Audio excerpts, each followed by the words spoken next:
This is the Writescast Network, brought to you by Dandelion Web Marketing, Lost Lake Press, and Kill Your Darlings Candle Company, and always streaming at writescast.net. Amid social unrest, an ongoing pandemic, and the taunts of temperatures that continue to climb, it can be hard to feel as though our stories are worth the time it takes to tell them, let alone the time it takes to write them. To combat these feelings of isolation, to cast aside doubt about the role we play in the unending quest for an equitable society, and to fuel the fire by which we write our creative destiny, the Writescast Network would like to welcome you, the members of our global writing community, to share your story. Welcome to episode 3 of Profiles in Encouragement, this new limited series in which we're turning to you to share your writerly stories of encouragement, your tales of overcoming writing-related adversity, and your journey to becoming a writer. Why? Because we're all in this together, and we can get through this if we lift each other up. Today's episode features Laurie Buchanan, Lynda Drews, and Jeff Nania, who forwarded me these tales of comfort in February and March of this year. And, listeners, before we get started, know we'd love to feature you in forthcoming episodes of Profiles in Encouragement. If you'd like to join us, stay tuned after Jeff's story to learn how. Thanks, as always, for tuning in. Now, let's hear from Laurie. Hi, this is Laurie Buchanan, the author of 2 nonfiction books, with the first book in a suspense thriller series coming out soon. If you're an aspiring author, take that tiny spark and light your writing wick with it. The flame it ignites will serve to reveal doubt and fear. But when we show up and write, those 2 writing monsters scurry back into the shadows. If you're an emerging author, protect your writing flame from the dousing monster called imposter syndrome. It mentally sneers, "You're not an author." This is the time to reach out to others in the writing community. We're wonderful at sharing encouragement, the silver bullet that kills imposter syndrome. If you're an established author, you already know that guarding and keeping the flame alight is an ongoing, never-ending, daily practice, and that keeping these writing monsters at bay is something we'll always grapple with. It's part of our job description. As writers, we're all in this together. We're great at cheering for each other's successes and uplifting each other when we're down. Since we're in quarantine right now, reach out to another writer today. It might be via Twitter, Facebook, LinkedIn, or Instagram, but reach out and let another writer know that you're in their corner. Thank you to Laurie Buchanan for sharing those words of encouragement with us.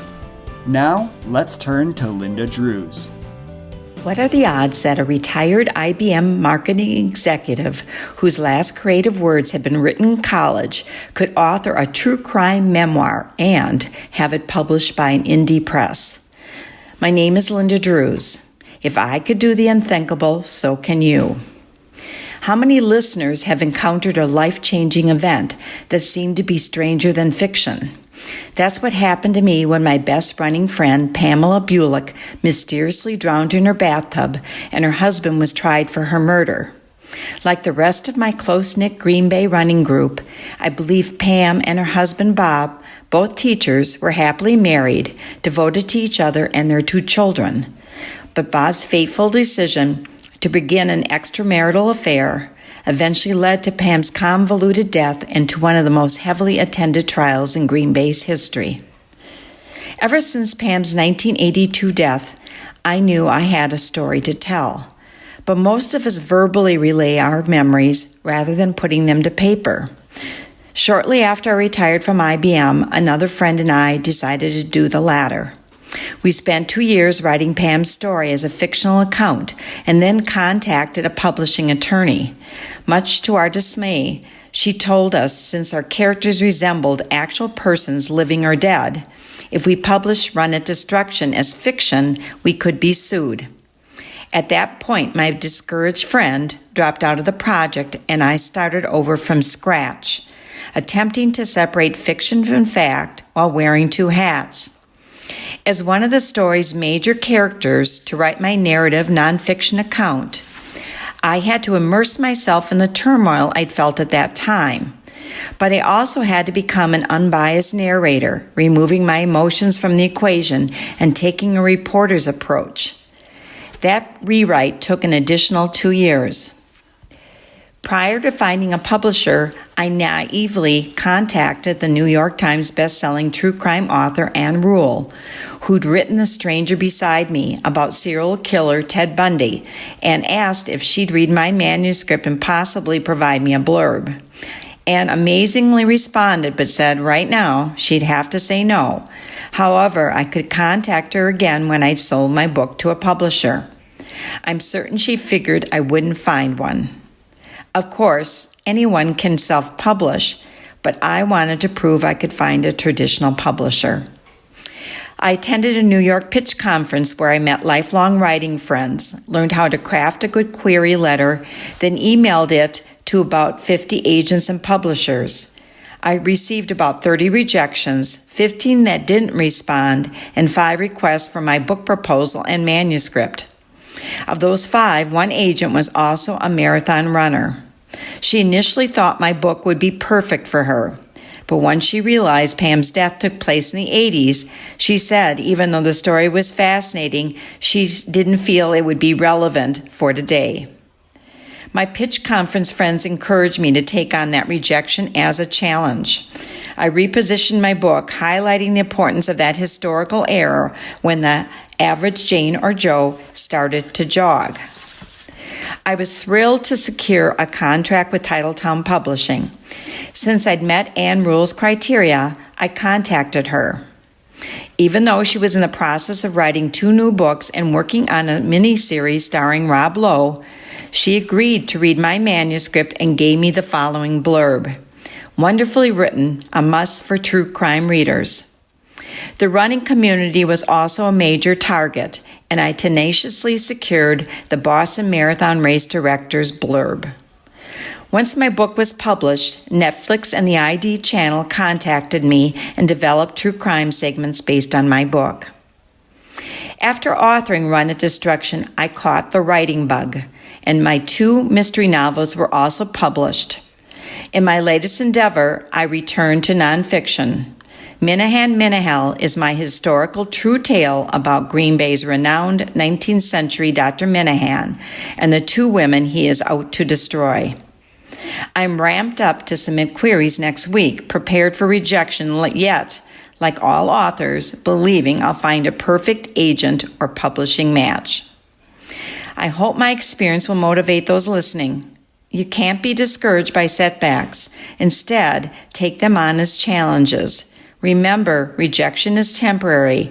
Your personal expression put down on paper will last a lifetime. Thank you, Lynda, for being part of our community. We're grateful for your contribution. Let's listen in now as Jeff Nania shares his story with us. Wisconsin is a place like no other. A treasure trove of resources waiting to be discovered. Usually, I don't think twice about getting in my old truck and freely traveling to new places. Cup of coffee in the holder and off I go, just to see what I can see. Maybe find a new place to hunt or fish, maybe meet a new character for one of my stories. The state is 34.7 million acres in size. Within its boundaries we have 15,000 lakes, 84,000 miles of rivers and streams, millions of acres of wetlands, over 3,000 miles of hiking trails, 66 state parks, and 687 state natural areas. Not to mention a couple 100,000 acres of U.S. Fish and Wildlife Service wildlife refuges, millions of acres of county forest land, and the jewel of the North Country, the Chequamegon-Nicolet National Forest. You're never more than a few minutes away from a wonderful outdoor experience, whether you live in Milwaukee or Superior. All is open to us. So much to do, so much to see. But not now, because we feel trapped. We have been attacked by a new enemy, an alien invader. It's not the kind of invader that we can deal with by grabbing a box of cartridges and great-grandma's Winchester from above the fireplace, marching off to defend hearth and home. In this war, our soldiers wear lab coats, scrubs, masks, and face shields. The battlefield is in the laboratories and hospitals across the world. This pandemic has already taken more American lives than the war in Vietnam. We're all part of the militia that has to stand against this enemy. As restrictions are lifted, as local businesses try to get their feet under them and decide whether they can survive the new normal, each of us becomes more important. How we choose to conduct ourselves will determine the future of what we hold dear. Canceled book events, closed bookstores are an unavoidable consequence of what is going on. It will be okay. We are all part of something bigger. Some of us may even end up writing the story of this time in history. Lots of people are staying home, waiting to see what happens. Reading has become an increasingly popular form of recreation. It makes me very happy to know that one of my books may have helped someone enjoy the passing time a little more. The greatest pleasure I get from writing is taking some time to visit with people, especially when someone shares a muskie fishing tip with me.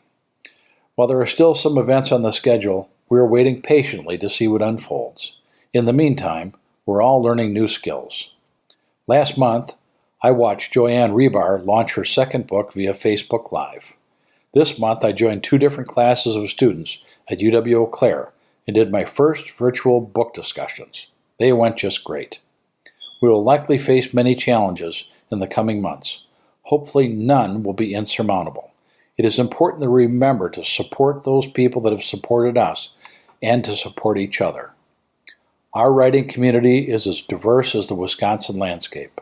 I hope each of us can find a place to be that will allow us to be creative and productive. Maybe even write a story our readers will love. So keep writing, and when you need a break, get outside and find a wild place. There are plenty of 6-foot spaces to go around. Find yours. Take a hike, catch a fish, or just breathe in the fresh air. Be healthy, be safe, be courageous, and tell your story. Thank you, Jeff, for joining us for this 3rd ever episode of Profiles in Encouragement. And thank you as well to Laurie and Lynda for having the courage to do the same. Now, listeners, it's your turn. The WritesCast Network is asking you, the writing community, to share your stories of writerly success, a writing-related victory over adversity, or your journey to becoming a writer. So how does it work? First, record a voice memo on your phone that embodies the spirit of community and encourages others or lets them know we're all in this together. Once you've recorded this voice memo, make sure it's no longer than 5 minutes in length. We want to maximize our ability to share as many stories as we can in tidy, bite-sized increments that pack a real punch.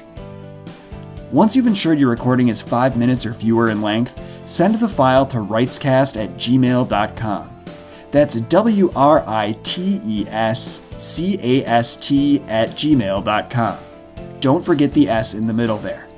After you've submitted your recording, I'll be in touch soon to acknowledge receipt. And remember, the best stories will be those that capture the spirit of the word community. Think along the lines of, if I can do this, so can you, or we're all in this together. I look forward to hearing from you at writescast@gmail.com. Until next time, this is R.R. Campbell signing off. Write on, write well, and take care.